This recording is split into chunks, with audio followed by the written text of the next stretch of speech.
She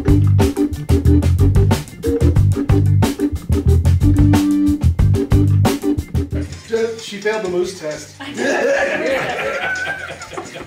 Welcome back to TFLcar's Holiday Special. This is part 2, and we've got a few more questions here, and then we're going to talk about our favorite cars that we saw in 2014, and maybe our favorite cars that we didn't get to see in 2014. Agreed, and these are your questions. You sent these in, and so we're trying to answer them.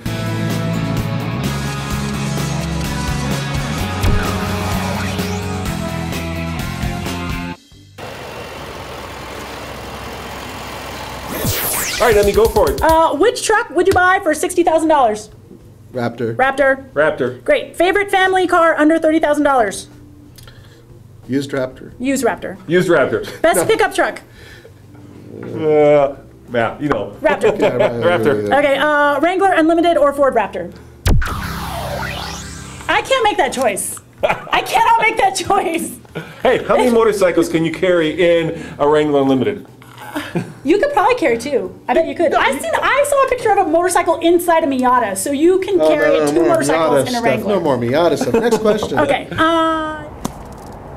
Oh, I am as excited as a little girl. Last time we got together and talked about the TFL Project Raptor, I was in Detroit, Michigan, where it had just been built.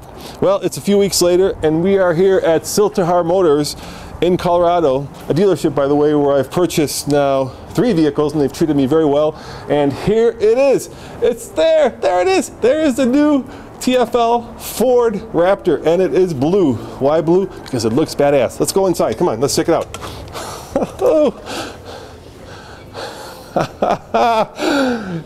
What a cool looking truck. I can't believe that we're going to have this thing for testing for the next year, 2 years, or even longer. Now, we got the Raptor because, well, let's face it, it's a Ferrari of trucks. Okay, here's a good one. Are Hyundai and Kias good cars? They're getting much better. Every year they improve. Yeah. They're one of the few companies that have improved every single year that they've been in the United States. And they provide so much value. You get so much bang for your buck as far as standard features Yep. that are available in a Kia and a Hyundai that you have to pay extra for in some of the other brands. Yeah, it's incredible. You can get heated rear seats, Right. massive sunroofs, every conceivable creature comfort for under $20,000. It blows me away. Yeah. Yeah, and it's good because you know what, like Porsche does, right? They just nickel and dime you for every little thing. And Hyundai and Kia have the exact opposite approach. They throw in everything, and so for $20K you get all the stuff that you would pay tens of thousands more in other cars. And they don't look bad either. No. They're looking real sharp. I especially like Kias. Oh yeah. With former designer of Audi doing their stuff now. Yeah. Let's see, next question. Can you test exotics? Sure. I totally have that ability to test an exotic car. Like that. Yeah, like that. Getting exotics is tricky, you know. It's part of the press fleet in California, but there's not a lot of exotics in the press fleet in Denver or in Washington. Now we can hang by the stadium and go and steal one of those cars, drive it around, and give it back to the football players. But otherwise, it's difficult to get those types of cars here. And we can. We've gotten a few cars. I have some friends in the auto business, so we have gotten some cars like the Maserati from a local dealership. But it's problematic because we only get the car for a very short amount of time and can drive it for a short amount of miles, and it doesn't give a real fair assessment of that car. So we don't do it. Yeah. Favorite car brand? Ooh, that's a really good one. Nathan, I'll let you start with that one while I think about it. I like Alfa Romeo. I know there are not a lot of them in the United States, and they stopped selling here years ago. It's like what you can't get. Well, but we'll see what happens with this Miata Alpha, because Miata. Yeah. Oh, come on, I'm not going to let you get away with that. Pick a car brand that's here that you can buy. Well, I'll say probably Chrysler LLC, because I do like a few of the vehicles. I like the trucks. I like the Jeeps. I like the Dart, even though you hate it. And you like the Challenger and Charger? I love the Challenger. Oh, I love so it. Pretty. So there are a lot of cars that they build that I currently like. With that said, I like almost every brand has something I like and something I don't like. Yeah. Definitely. Emmy, how about you? Well, I mean, as much as I like Mazda because of Miata, I'm really a big Volkswagen enthusiast, although I go more towards the old school air-cooled Volkswagen since that's what I race and that's kind of what I grew up on. So, you know, Volkswagen's struggling right now. They just lost their CEO, and part of the reason for that is they haven't had any new vehicles. New cars are the lifeblood of any car company, and if you don't have new car products, then Tommy's holding up a sign that says Velorex, which is a Czech brand that was sold to invalids. I'm not making that up. To invalids? Yeah. I can tell you this. I'll tell you the story. So there was a Czech entrepreneur who had a bicycle and was riding it in the snow and thought to himself, and this is in the 60s, thought to himself, bikes aren't good in the snow, and he's right. So he thought, well, I'll create a 3-wheeled car. Okay. And he built this frame and put a 2-stroke Java, which is a Czech motorcycle engine, in the back of it, and covered it in denim. Basically, the stuffing of jeans, which later became leather. So it's one of the only cars covered in leather. But the problem was that in the Czech Republic, you could not be a privately owned company. It was a socialist state. And so the only way that he could actually sell them was to sell them to, and this is the real world. We wouldn't call them invalids here, but that's what they were marketed to in the Czech Republic. Really? Unbelievable. That's fascinating. Yeah, a car pro invalidní lidi. Okay. All right. All right, we have a question here about the 2014 Mazda 3. The nav screen is up on the top. People want to know, can it be stolen? Well, sure, you could break it off and run away with it, but all of the important controls are actually embedded in the dash, I believe. I think it's just a display screen. So if you wanted to get yourself a cheap monitor, I guess you could snap it off and run away with it, but it's in there pretty tight. And I think that's a good transition. Let me go to the questions that weren't asked, but questions we thought you might be interested in. Yes. So, number one question, Nathan, and this will go to you. What is the best car that you drove in 2013? In 2013? Yes, 2013. How about the Camaro ZL1? That was fantastic. Well, that was 2013. Yeah, no, but that was because that goes with your personality. You love that kind of but then muscle car. But it's a perfect car. It gets great gas mileage. You leave it in neutral and you go down a hill, no problem. It's got a small trunk, but it has a trunk. You can hold almost 4 people. It's a great car. How about the Focus ST? You were all... It was really good. The Focus ST was fantastic, but the Camaro... how about the Mazda 3? You like that too? The Mazda 3 is a good. fantastic little car, especially with the 2.5-liter engine. Yeah. I was in the Mazda 3 just for a tiny little bit. It was great. It was really good. And it doesn't have the hydraulic power steering like the Miata does, but even with the electric, it still feels like you're really, really connected to the road. And they're really like good at that at Mazda. Yeah, their steering is awesome. Now, I was lucky enough to drive both the F-Type and the Corvette, the new C7. And they're both phenomenal vehicles. You could flip a coin as to which one is better. I think you probably get a little bit more value for the Corvette just because it's a little bit cheaper. Yeah. It's just Performance is monstrous. Yeah. And the performance is right up there with the Jaguar. So sexiness, Jag. It's hot. value, Corvette. Yeah. Engine though, both are different and both They're are very phenomenal. different. Yeah. So I think just because I'm a cheapskate, I'd go with the Corvette. I just think you get more bang for your money right now. But both of those are terrific cars.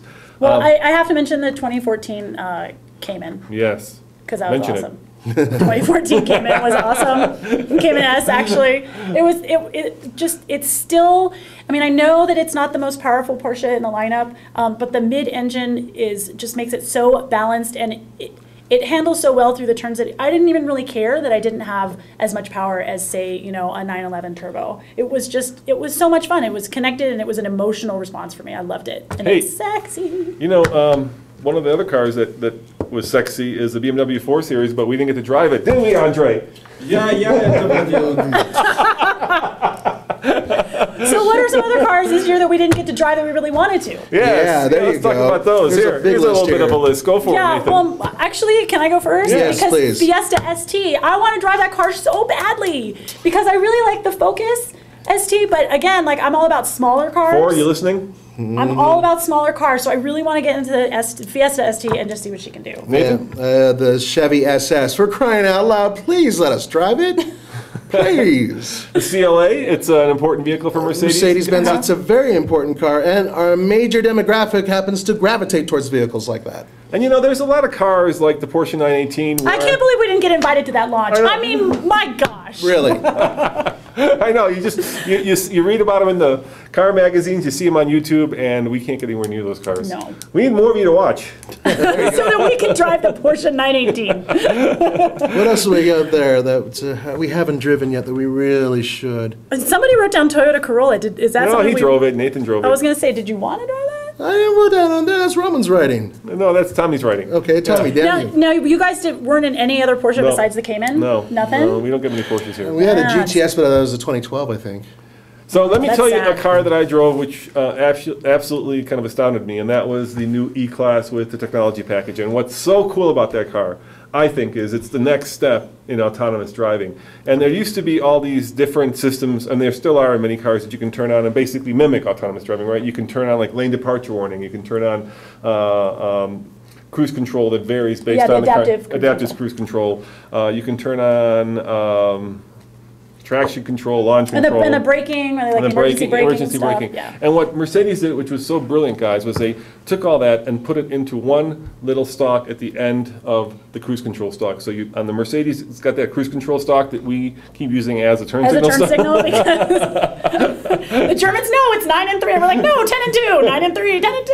And so you activate that, and under 18 miles an hour, the car will absolutely drive itself. But it will drive itself like in a straight line. It's No. It'll drive itself any way the road goes, anywhere you want to go. But not if I want to make a turn from Arapahoe to Broadway. Under 18 miles an hour, it'll follow the car in front of you. Follow the car in front of you. Okay. So if you're in stop-and-go traffic, which sucks to drive in, right? Right. It's perfect. You just turn it on, and you sit back, and you look at all the other suckers. And then everyone's like, you're texting. Why are you being such a distracted driver? You're like, hey, I'm not driving. And as cool as you think it is, I am absolutely horrified and terrified of that type of technology.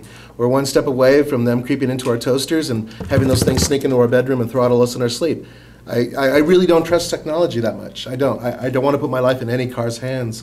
It's just weird to me. Yeah, so. I think we got to that next part here, the next thing in 2014. That's where we're at right now. And here's my belief. I think that when I come home from a long trip and I get to the airport parking lot and I want to just get home, I would love to have an autonomous car, right? Hit a button, it takes me home. But here's my biggest fear. What will happen is, because most car accidents are human error, like airplane accidents. Yep. Governments will figure that out, and somebody will say, you know what, autonomous cars are 99% safer, which they will be. They'll say, if you want to come into New York, Chicago, London, you have to set your car to fully autonomous.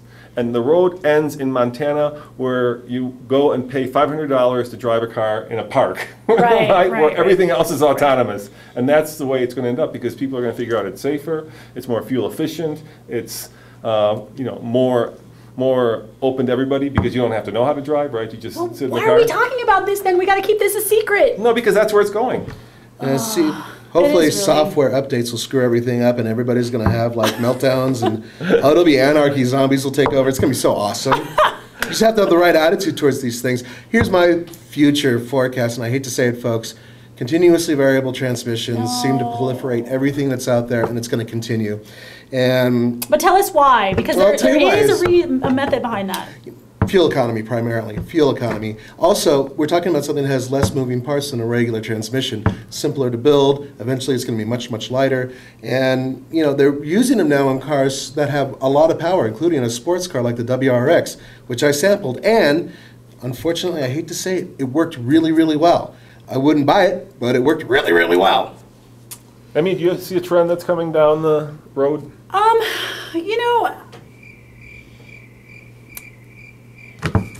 I wasn't prepared for that. I was going to help you out. I was going to say, like British roadsters that are redone in Japanese factories. Okay, well, actually, Go for it. Start again. All right, Emmy, do you see a trend that's coming down the road? Okay, here's what I hope for. Okay. I hope for you're going to have the autonomous cars. That's going to be like the base, right? I'm hoping for a complete opposite reaction to that, where we're going to start getting more and more driver's cars. More and BRZ. more, like the BRZ, FRS. Things like the BRZ, the FRS, this new Alpha 4C, when this comes out, oh my God. I mean, it's not offered in a manual, but good Lord, is that thing sex on a stick. It looks so incredible. So I'm just hoping that while you get these technologies that will take the human element out of it, I hope that some manufacturers answer with a car that is purely driven by humans. I think there are probably two more trends that are getting sorted out. Number one is technology, right? Cars are becoming more and more interconnected. And I remember for a long time I had like a regular cell phone, and then Apple came out with a smartphone. And you're like, how did I live without this? Yeah, exactly. And we're kind of before the smartphone age right now. We're there, and nobody's figured it out yet.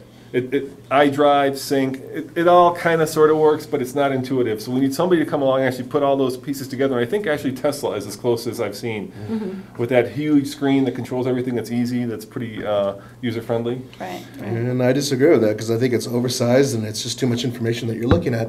I think General Motors got it with the Chevy Spark. You take your iPhone, you basically plug it into the system, Good idea. and everything runs right through the car exactly like it would on your iPhone. Everything's right there. Simple, simple electronics. And the last word, go ahead. The last word? The last word, one word, turbo. Yeah, turbo. Yeah, everybody's going towards turbo. It's taken a while, hasn't it? It has. Yeah, but I mean, with all of the emission standards and MPG standards that we're having to meet, turbo is the way to go. Absolutely. Yeah. But I think we have one more question that everyone really, really, really wants to know. No, let's save that for a second. No? Oh, okay. We do have one more question, but Okay. first we have to wish our... Oh, just bring it over here, Tommy. Tommy's like, If they see I your can't arm, get it's in going to be the shot. okay. First, we have to celebrate the new year and celebrate a wonderful year at TFL. This time last year we had, I think probably 50,000 subscribers. I think it goes around that number, yeah. And now, thanks to you guys, we have over That's not a twist 150,000. off. Yeah, so we're not going to celebrate. Just hit it against the table, Roman. Tommy, I want you to chew into that with your molar. All right. Thank you. All right. Here we go. We'll have a shot of, I'm not drinking that. All right, just a Fill little it bit. all the way, no, all the way up to like there. No. No, okay, you're right. It is the daytime. This was a potato yesterday. How about you, Nathan? We have an opener. Oh, we have an opener. Oh crap! Now I Let's gotta. see Wait. Oh, Oh my god. That's like fire. He wants some skin there. And you know, I went out of my way to buy sparkling cider because I didn't. Who's driving me home? I suspect I will be driving you home. Or Andre, you and Andre could have an interesting. Oh, there you ride go. home. Yeah, we'll peel him off the sidewalk. Under no circumstances do we ever recommend drinking and All driving. right, Andre, come on over here. We have one last question. One last question. Yeah, come on over here. What's the question, Emmy? Andre, do you speak English? Да, я могу говорить, да. There you There it is. There you have it. Cheers На здоровье. to everybody. Happy New Year. здоровья. And thank you for watching. And thank you for a really wonderful year. You guys have helped a You lot. guys are great. Ciao. Adios. Спасибо.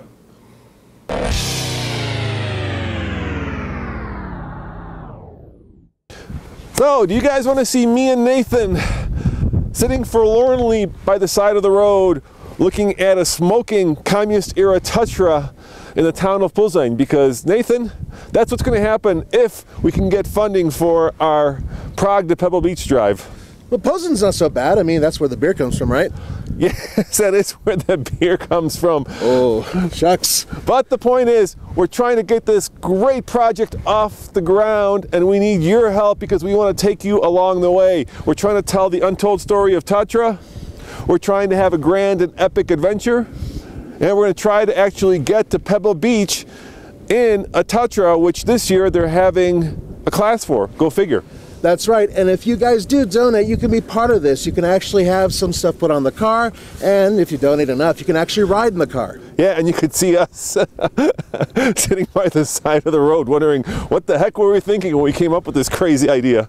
He came up with the idea.